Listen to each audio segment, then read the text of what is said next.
In this video, I'm going to be ranking the top 10 best budget cards right now in NBA 2K23. My team, I would say budget right now is probably about 30,000 MT and below. You guys might be saying that's a lot of MT to be considered budget. I would say it's probably because making MT in my team this year is super easy to do, where in past years, my team, it would be a lot harder and budget would be more like 10 to 15,000 MT cards. But I would say about 30, 25,000 MT and below is going to be what I would consider budget. But also let me know in the comment section down below, what do you guys consider budget cards this year? What kind of price range? But like I said, this video will have all these cards being below about 30,000 MT. First card here though is going to be super cheap, only 5,000 MT, and it's going to be Amethyst KPJ. He's a shooting guard, point guard, 6'6" with a 6'9" wingspan, and he's just going to be a great offensive point guard. 93 ball, 87 mid range, 92 speed, 92 acceleration. He's going to be an elite slasher as well, having a 90 driving dunk, 96 vertical. Defensively, yes, he's not going to be the best, but he can hold his own on the perimeter, having an 80 steal, 85 lateral quickness with an 85 perimeter as well. But the crazy thing and probably the best thing about this card is when you come to the animation screen,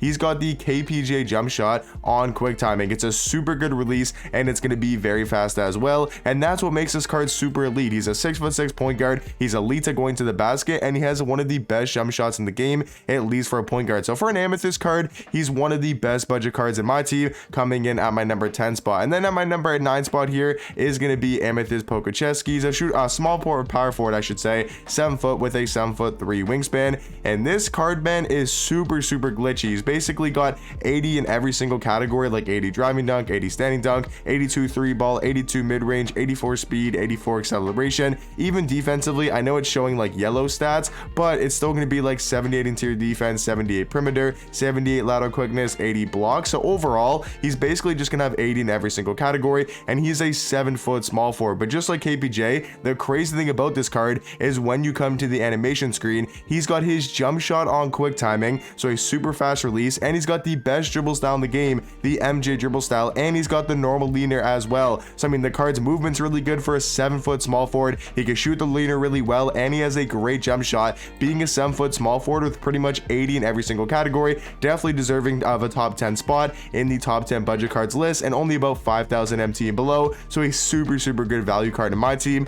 And then obviously, guys, working our way up here in MT price, going up to Jonathan Isaac, who's about, I would say, 15,000 MT normally, maybe 10,000 MT on the lower side, but I'd say 15k for Diamond Jonathan Isaac, and he's going to be a great power forward, small forward, 6'11" with a 7'2" wingspan. I mean, this card's going to give you some exceptional defense, 93 block, 89 steal, 92 lateral quickness, 88 perimeter with an 88 interior defense as well. I mean, that's the best thing about this card easily, like 100% it's going to be his defense. And then speed wise, he's not that fast, but not that slow, 87 speed, 87 acceleration. Other than his defensive stats and badges, he's a very average card. He can knock down threes, he's decently fast with the ball in his hands, and he does have an okay jump shot as well, but he's just going to be a great lockdown defender for only 15,000 MT. Coming in on my number 7 spot, I think these next couple ones, I was really iffy of who I wanted to put where. I think you could maybe even say Isaac is a little bit better than Mobley. I think it's definitely close, but Mobley's around the same price as Jonathan Isaac, being around 15,000 MT, maybe 20,000 MT at most.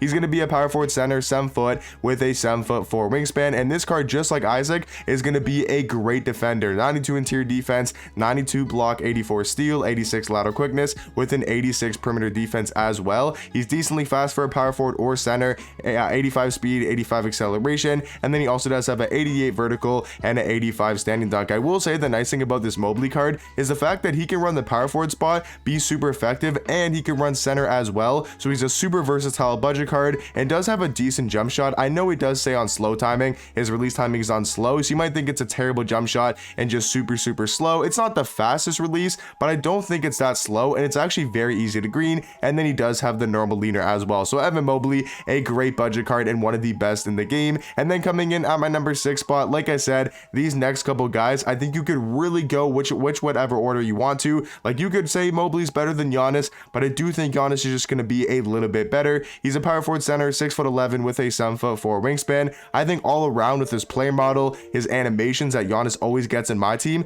I do think he's a little bit better all around defender than Mobley. Maybe not stats and badges wise, but like I said, his wingspan, his animations are always just crazy in my team. He just plays really well and has a great player model. Now offensively, Obviously, Mobley's going to be a lot better. Having probably a better jump shot is definitely close because you got to remember Mobley's on slow timing, so it's going to be a little bit slower of a release. And Giannis does have the MJ dribble style, so his movement for a power forward is actually very, very decent. And all around, this Giannis card just going to be unstoppable going to the basket. 90 driving dunk, 80 standing dunk, also having 89 speed and 89 acceleration. And then, guys, coming in at my number 5 spot, halfway into the list here, is going to be the Diamond Rudy Gay. Like I was saying, I've said for the last couple cards, I think Mobley, Giannis, and Rudy Gay, you could really switch whatever order you want. Like, you could have Mobley at 5, Rudy Gay at 6, Giannis at 7. You could have Giannis at 5, you know, Mobley at 6, Rudy Gay at 7. Whatever which way you guys want to order it, I definitely think you could. For me though, I'm gonna go Rudy Gay at number 5. I think he's an amazing small forward, 6'8" with a 7'3" wingspan, and this card does everything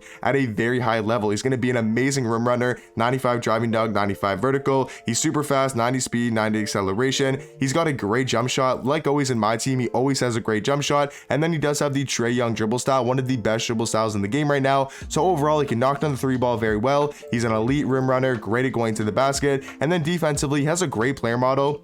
He's 6'8" at small forward, 7'3" wingspan, so he's gonna play some really solid defense, like 80 block, 80 steal, 90 lateral quickness with a 90 perimeter. Definitely not an elite defender like a guy like Giannis or Mobley, but he's gonna be so much better on the offensive end than those two cards that I do think he's a little bit better as a budget card, especially only being like 10 to 15,000 MT. Gonna be super good value for his price tag. And then coming in at my number 4 spot, one of the most slept on point guards in the game, and that is gonna be the Diamond Stephon Marbury. He is basically just Gary Payton. He's 6'3" with a 6'4" wingspan. I mean, he's got 95 speed, 95 acceleration, 90 vertical, 85 driving dunk, and he's going to be an amazing defender as well. And he's also got Hall of Fame clamp breaker and quick first step. I do quickly want to compare him to Gary Payton because I feel like you guys might be, you know, not believing me that I'm saying he's not that much worse than a guy like Gary Payton. Height and wingspan going to be very similar. Badge count obviously goes to Gary Payton, but when we take a look at his stats, I mean, Gary Payton's definitely a better defender. The 28 block,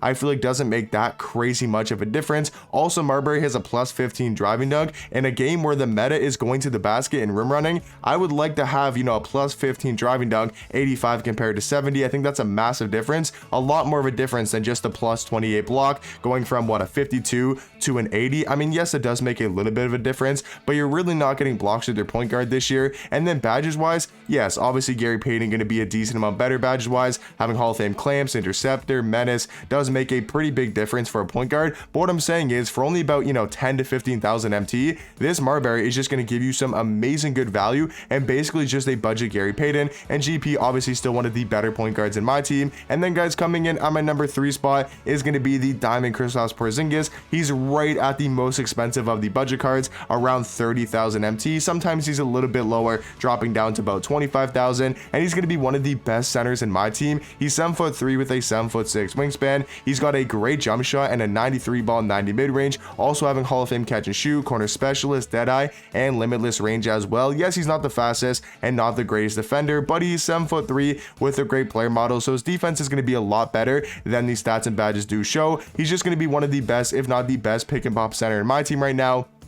All around though, I do think he's a top 5 center, which is really good for only being about 30,000 MT. And then coming in at my number 2 spot, I think number 2 and number 1 are really close. I'm gonna just give it to Thurl Bailey though at the number 2 spot. He's a power forward, small forward, 6'11" with a 7' wingspan, and he's basically just gonna be a budget pink diamond Giannis. He's got a great player model and great animations, just like a guy like Giannis, but he does have an 83 ball, 84 mid range, and a really good jump shot. He's got this Romeo Langford base, which is also on guys like Rex Chapman, Mike Miller, Sean Kemp, who all have great jump shots. He's got a great release, he's got the normal leaner, and then stats wise, he's going to be super well rounded, good at going to the basket with a 90 driving dunk, and for a 6'11" small forward or power forward, he has Hall of Fame clamp breaker and quick first step as well, which is really nice to have some of the best Hall of Fame badges in the game. And then guys, to round off the top 10 cards, or top 10 budget cards I should say, at the number 1 spot is going to be the Diamond Shea. He's a point guard, shooting guard, 6'6" with a 6'11" wingspan. Now he is going to be be the most expensive card on this list,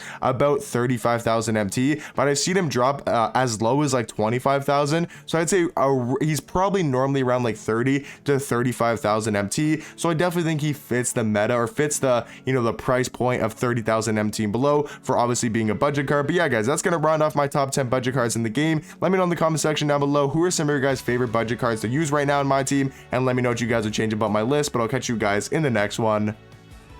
Peace.